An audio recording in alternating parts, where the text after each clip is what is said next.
The Princess Margaret Cancer Foundation is Canada's largest cancer charity dedicated to raising funds for the Princess Margaret Cancer Centre. It's changing how the world understands, prevents, diagnoses, and treats cancer. And in a bid to unite Canadians to transform cancer outcomes, the foundation has launched a new campaign called Carry the Fire, with each flicker of the flame representing a step toward illuminating a better path forward. For more on this morning, let's go live to our Jee-Yun. Gee, I love this new aim of the campaign here. It's a fantastic campaign, and I've said this many times whenever we do a story with the Princess Margaret Cancer Foundation and the Princess Margaret Cancer Center, is that we've all been touched by cancer one way or another. My mom is a cancer survivor. I have friends currently battling cancer right now here at the Princess Margaret Cancer Center. So we all need to carry the fire and defy the dark. I'm going to bring in Dr. Miyo Yamashita, who is the President and CEO of the Princess Margaret Cancer Foundation. Good morning. Good morning. Great to see you, Gee. Yes, and we are in good company this morning. Tell me first about this campaign, Carry the Fire. We're so excited about Carry the Fire. Carry the Fire is really designed as a rallying cry to inspire everyone touched by cancer to unite across the country and accelerate progress against cancer, which unfortunately is the leading cause of death of Canadians. And the statistics are pretty alarming, especially when you look ahead to millennials. Millennials, unfortunately, are the generation with the fastest rising cancer rates, not only in Canada, but across the world. Sadly, though, cancer impacts every generation, and both as we age as a society and for younger people, cancer is a real threat to our health. So this is about continuing that conversation, uniting us all together, and you've brought some pretty big Canadians here today. We are so fortunate to have a range of well-known Canadians talking about their personal connection to cancer and why they carry the fire. They're also all supporters of the Princess Margaret Cancer Foundation and recognize the power of our world-leading research that benefits not only people who are treated here, but all people with cancer. And again, we're so happy to have them here today. I've always said we're very blessed to be here because the Princess Margaret Cancer Center is one of the top leading cancer research centers in the world. Let's talk about some of the innovative advancements as well as research that is taking place here. We are so lucky to have this globally renowned world-class cancer center right here in our own backyard as Canadians. And progress is exciting in cancer. We're now catching a number of cancers much earlier. We're delivering more tailored medicine, and we're also offering comprehensive support to cancer patients. We know that for many cancer patients, the emotional and mental health consequences of a diagnosis are as significant, if not more significant, than their actual cancer. And we are making progress because decades ago, when you received that diagnosis, it was pretty grim, the statistics, but we have made huge improvements since then. We're so fortunate. We have made great improvements. Just as recently as a couple of decades ago, in the late 90s, only 50% of Canadians diagnosed with cancer survived their disease. Today, we're at an overall average of 63%. So Carry the Fire is really about helping us accelerate to close that gap. How can people help? They can help by carrying the fire, and there are a number of ways to get involved. You can join one of our signature events at the Princess Margaret Cancer Foundation. I know you have friends that have participated. You can make a donation online. You can volunteer, but there's something that every one of us as Canadians can do to unite to carry the fire against cancer. Yeah, my friends did Ride to Conquer Cancer for the first time last year. Loved it. They signed up again for this year. Excellent. I'm so glad to hear that. 200 kilometers goes by so quickly when you are riding with friends, with survivors, with our clinicians. Thank you so much to your friends for riding in our ride. Because once again, I've said we've all been touched by cancer one way or another, so this is a great way to get involved and help out a worthy cause. Thank you so much. Thank you very much. Have a great day. Thanks for being here. Thank you. And if you want more information, carrythefire.ca. It's a fantastic campaign, as you mentioned. It's called Carry the Fire, and it's really about defying the dark, uniting Canadians together, bringing them together to light the path for anybody who has been diagnosed with cancer. cancer and is battling cancer. I've said this before, we've all been touched by cancer one way or another. My mother is a cancer survivor. I have friends that are currently battling cancer as we speak. So this is the launch of the brand new campaign. You can see behind me that there is a panel discussion that's going to take place momentarily as they get ready to launch this campaign.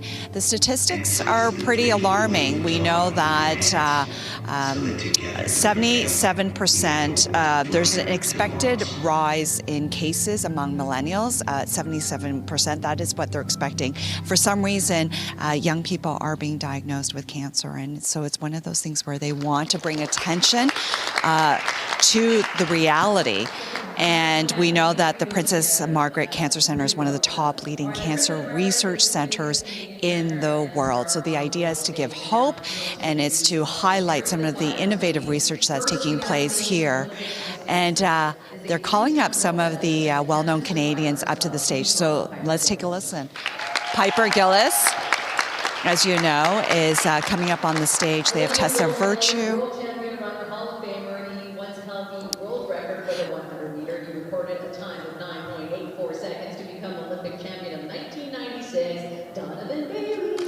There you go. So they're bringing up some well-known Canadians. Donovan Bailey hitting the stage right now. Daryl Sittler is here, Tessa Virtue, as well as astronaut Chris Hadfield. They're here to help launch this campaign and raise awareness and highlight the progress that is being made here at the Princess Margaret Cancer Center. So again, this new campaign is called Carry the Fire. It's about defying the dark, lighting the path for anybody who's been touched by cancer. And for more information, you want to go to carrythefire.ca. And in our next segment, we will be talking to Tessa Virtue about her participation with this amazing campaign. So more to come live from the Princess Margaret Cancer Center. The new campaign is called Carry the Fire, and it's basically asking all Canadians to come together, light that torch, light that fire, and defy the dark. I'm joined now by two very special guests. We're talking Team Canada, Olympians, Tessa Virtue and Piper Gillis. Good morning. Good morning. I have to admit, as soon as I came here to the hospital and I saw that, I thought it was a mini ice rink and you were going to hit the ice. we do have something prepared, should anyone ask. Yeah. Always prepared. So let's talk about this new campaign, Carry the Fire. Tess, I'm going to start with you. The statistics are pretty alarming. We're going to see younger people being diagnosed with cancer, and we really need to get awareness out there.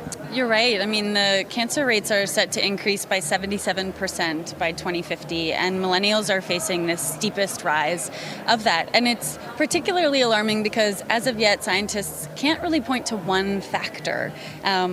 Sure, it's a confluence of things, but we really need the research. We need the funding for the research so we can get early detection and we can really, offer some hope, offer some treatment. I mean, we're in the best place possible for that. So I'm equal parts disheartened and inspired by the state of things right now.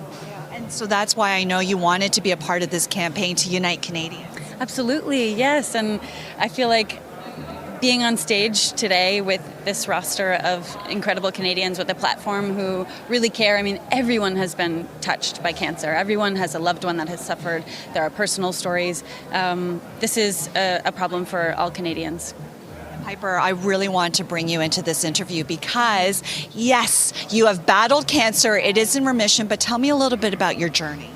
Man, it's been a journey that's been so unexpected. You know, I am young, I am healthy, you know, I'm living some of the best years of my life as an athlete. And, you know, to hear the words, you have cancer, it stops you in your tracks. And I've had family members that have lost their lives to cancer. So hearing that myself, I was so nervous and scared as to what that means for me. But I am hope that early detection really can change lives. I mean, I really didn't have these conversations until I talked to my girlfriends and, you know, shared a little bit about my body and, you know, what's not normal about it. And I think what's so amazing is that now I have that platform to be able to share my story and inspire the next person to get checked out. And hopefully people can learn from that and, I don't know, feel hope. I know you battled ovarian cancer at a very young age, and that's what we're talking about here. For you personally, coming back here, what sort of emotions were going through? I mean, every time I come back here, I always feel a little nervous because it kind of brings back some, sad memories. But I'm hopeful every time I leave here. I meet with my doctors. I'm reassured that I'm okay, I'm healthy. It's just something that I have to go through, and every cancer patient knows that. When you come back to see your doctors, it just brings back those memories. But knowing that there's so much hope and there's these conversations, about this early detection, I really think that it brings hope for the next generation and people coming into Princess Margaret. And I know you being here and sharing your story with us is providing hope for people watching. And Tessa, you're a new mom. Congratulations. I've always said when I became a mother, my perspective on the world changed a lot. How has it been for you? Absolutely. You said it perfectly, and I'm so grateful for role models and people like Piper who are paving the way and also maybe encouraging vulnerability in those conversations. But I surely hope that when I look at my son, I think about a generation that can be free from the fear of cancer, and that's what we're all about here today. That's what we're here about, giving hope, defying the dark, carrying the fire. Thank you so much for joining us this morning. Thank you so much. We are live here at the Princess Margaret Cancer Center, one of the top leading cancer research centers in the world, and they've just launched a new campaign, Carry the Fire. I am joined now by two very special guests, Daryl Sittler and Wendell Clark. Good morning. Hi, how are you? Thank you. When I first walked in, I thought that was an ice rink, and I thought you guys were going to hit the ice. Daryl and I still might play if that was the size. We could make it up and down this one. Yes, you can, right? Those days are over for me. They're done. I'm coaching now. You're a coach. Oh, and you would be an amazing coach, by the way. I have said this before, and time again, we've all been touched by cancer one way or another, and that's why you've come together for this very special campaign. Wendell, I'll start with you. I know you lost your brother to cancer. Tell me about what that journey was like and why this campaign is so important to you. Well, I think the campaign, this is the main hospital, Princess Margaret, for all the cancer treatments. And my brother passed away in his 50s, and I just seen how the whole family deals with it, and how my mom, that was probably her biggest downfall. For there on, your kids aren't supposed to pass away ahead of the parents. So I know with Princess Margaret, they've now got a thing that helps everybody help the person with cancer. And that's a big part in getting the person healthy, is in the whole group, whole family, whole team is together trying to get healthy again. And you mentioned your brother was young. I mean, and that's what we're seeing now. We're seeing young people being diagnosed with cancer. The rates are pretty alarming, and so we really need to spread the awareness out there. Yes, the more, like you say, you feel something, sense something, keep getting checked, because you catch cancer early, it's very beatable. And the key is catching it early. Daryl, I know you lost your wife to cancer. Tell me a little bit about the journey and what that was like. So Wendy was diagnosed with colon cancer in 1998. It was a 3-year battle. Chemotherapy was very harsh and difficult, and I know they've come a long way with helping patients that can be more directive, but Wendy was one of those patients that had the spirit and the belief that she was going to get a miracle, and she was very positive. Unfortunately, it didn't happen, but I'm carrying the fire for her today because it's important. And we here in Toronto are very fortunate to have a Princess Margaret Cancer Center that makes a difference in people's lives moving forward. And as we all know, cancer's a difficult disease for all of us, and each patient is different. It's a different type of cancer, but we need to support this so these research and doctors can do what they do best. I love the fact that you said you are carrying the fire for her. We just saw a photo of her. But that's the whole point of this campaign, is defying the dark and really carrying the fire for somebody that you love. Yes, no, it's a team effort. You're carrying the fire and the flame. That's the brightness. That's something everybody's pulled towards. So everybody's trying to get strength from that. So this is a great initiative and a great point of view. Yeah.